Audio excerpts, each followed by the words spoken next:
नमस्कार, मैं गोपाल कृष्ण पुरोहित ई व्याख्यान की सीरीज में आपका स्वागत करता हूं। आज हम बात करेंगे विधिशास्त्र के अंतर्गत अध्ययन की जाने वाले लीगल कॉन्सेप्ट्स या ज्यूरल कॉन्सेप्ट्स यानी विधिक अवधारणाओं के बारे में। विधिशास्त्र में विभिन्न विधिक अवधारणाओं का अध्ययन किया जाता है, जिनमें अधिकार, कर्तव्य यानी दायित्व, विधिक व्यक्तित्व, स्वामित्व, कब्जा, निगमित व्यक्तित्व आदि प्रमुख है। आज हम जिसके बारे में बात करेंगे वो है विधिक अधिकार यानी लीगल राइट।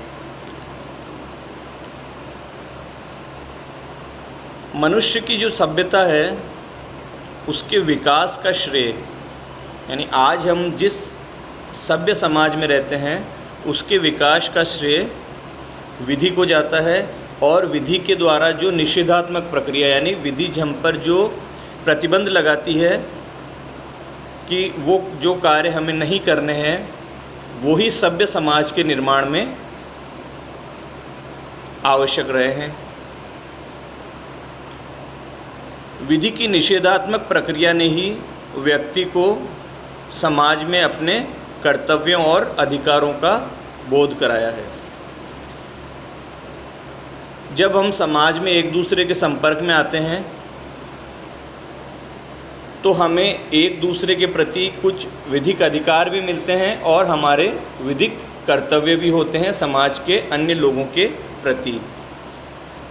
तो इन अधिकारों और कर्तव्यों को नियंत्रित किया जाता है उस समय जो विधि प्रचलित है उसके द्वारा। विधि का मूल उद्देश्य है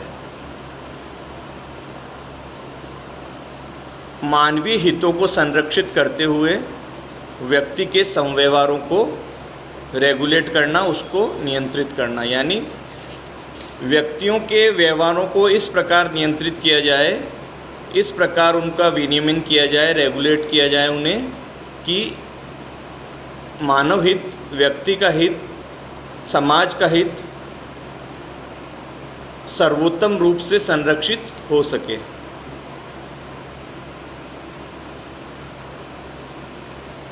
व्यक्ति विधि का पालन तभी करेगा जब उस पर राज्य द्वारा भौतिक बल का प्रयोग किया जाए। चूँकि मानव स्वभाव किसी भी सीमा में बंद कर रहने का आदी नहीं होता है। ये मानव स्वभाव है कि वह अपने पर कोई भी बंधन लागू नहीं करता। मानव सिर्फ अपनी ही स्वतंत्रता, अपने अधिकार के बारे में सोचता है, अपनी एक तरह से कहें तो स्वार्थ पूर्ति को सर्वोत्तम महत्व देता है।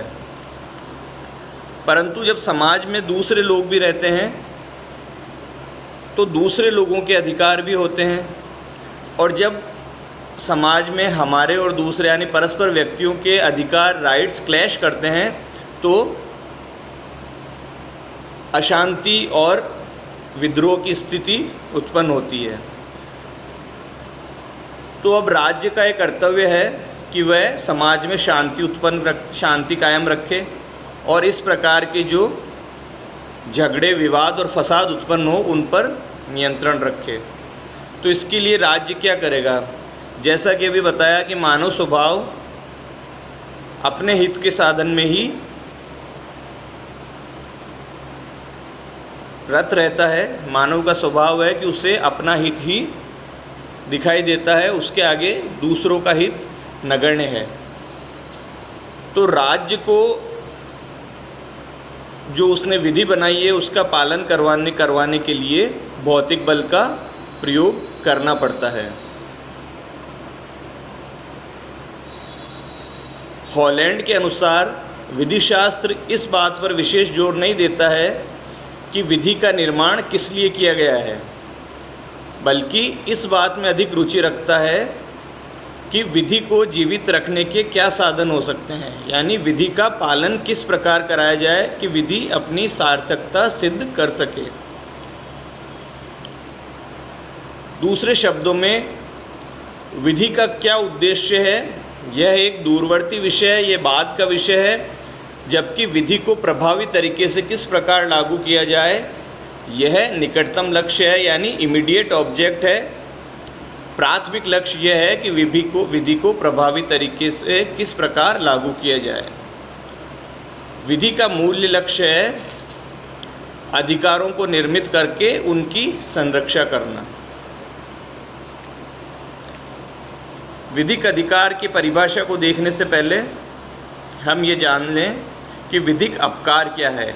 What is legal wrong. विधिक अपकार के बारे में सामंड कहते हैं, ऐसा कृत्य या कार्य जो न्याय और औचित्य के नियमों के विपरीत हो विधिक अपकार कहलाता है। इसे विधिक भाषा में विधिक क्षति इंजुरिया कहा गया है। अपकार दो प्रकार के हो सकते हैं, नैतिक अपकार और विधिक अपकार। अपकार के बारे में विस्तृत जानकारी अपकृत्य विधि यानी लॉ ऑफ टॉर्ट्स में आप पढ़ चुके हैं। ब्रीफ में संक्षेप में हम जान लें कि नैतिक अपकार ऐसा कृत्य है जो नैतिक दृष्टि से गलत है तथा प्राकृतिक नियमों के विरुद्ध है। यानी नैतिक अपकार के लिए किसी प्रकार का कानूनन दंड निर्धारित नहीं है, जबकि विधि के उल्लंघन में किया गया कार्य विधिक अपकृत्य कहलाता है। विधिक अपकार को विधिक अधिकार का उल्लंघन भी कहा जाता है, वायलेशन ऑफ लीगल राइट और इंजूरिया भी कहा जाता है। यह जरूरी नहीं है कि कोई नैतिक अपकार विधिक अपकार भी हो, और इसी प्रकार विधिक अपकार का भी नैतिक अपकार होना जरूरी नहीं है। एक उदाहरण देखें कि कोई व्यक्ति डूब रहा है, या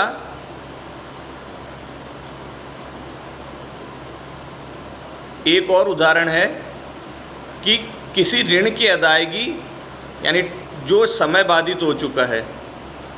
तो ये दो परिस्थितियां हैं कि एक व्यक्ति अगर डूब रहा है और कोई व्यक्ति उसे नहीं बचाता है तो वह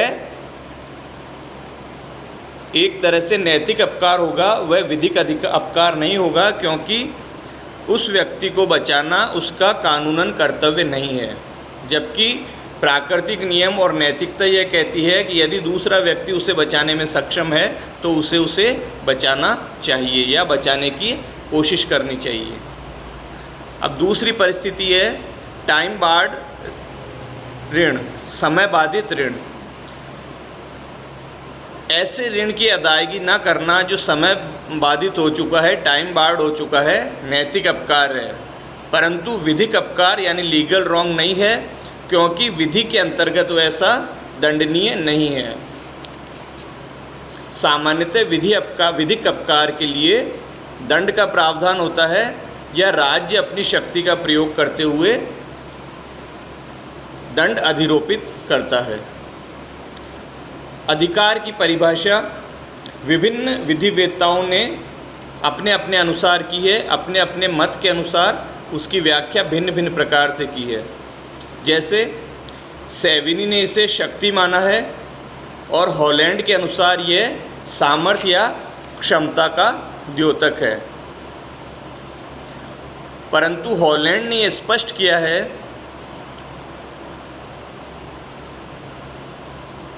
कि यह मानना गलत होगा कि व्यक्ति स्वयं के सामर्थ्य या क्षमता के बल पर अधिकार का प्रयोग करता है, परंतु वास्तविकता यह है कि राज्य की शक्ति के द्वारा ही व्यक्तियों के अधिकारों का संरक्षण किया जाता है और राज्य की शक्ति ही व्यक्ति को अपने अधिकार का प्रयोग करने का सामर्थ्य प्रदान करती है। इमैनुअल कांट इसे व्यक्ति को प्राप्त एक विशेषाधिकार मानते हैं, जबकि इहरिंग इसे विधि द्वारा संरक्षित हित मानते हैं। तो ये एक एक लाइन की जो परिभाषा है, जैसे सेविनी ने इसे शक्ति माना है, हॉलैंड ने इसे सामर्थ्य माना है, इमैनुअल कांट ने इसे विशेषाधिकार माना है, इहरिंग ने विधि द्वारा संरक्षित हित माना है। ये अगर आप कंपटीशन एग्ज़ाम फाइट करते हैं तो उसमें पूछ लिया जाता है ऑब्जेक्टिव टाइप क्वेश्चंस में।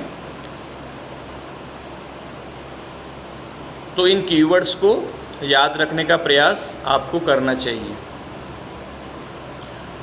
आगे बढ़ते हैं। सामंड ने इहरिंग के विचारों का समर्थन किया है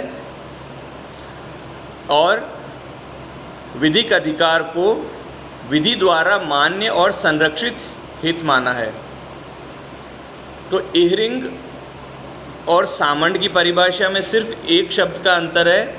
इहरिंग इसे विधि द्वारा संरक्षित हित मानते हैं, जबकि सामंड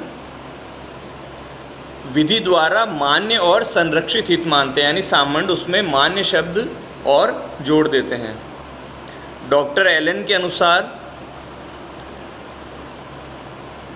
अधिकार वह प्रत्याभूत शक्ति है जो विधि द्वारा प्रत्याभूत की जाती है और किसी हित को प्राप्त करने के लिए प्रत्याभूत की जाती है। यानी किसी हित को प्राप्त करने के लिए विधि द्वारा जो गारंटेड पावर किसी व्यक्ति को दी जाती है वह विधिक अधिकार डॉक्टर एलन के अनुसार है। ग्रे के अनुसार अधिकार जो है स्वयं कोई हित नहीं है, अपने आप में कोई हित नहीं है, बल्कि हितों के संरक्षण का एक साधन मात्र है। अपने कथन की पुष्टि में वो एक उदाहरण देते हैं कि यदि एक व्यक्ति दूसरे व्यक्ति को ऋण देता है तो ऋणदाता का यह हित है कि वह ऋणी व्यक्ति से अपनी ऋण की राशि वापस प्राप्त करे।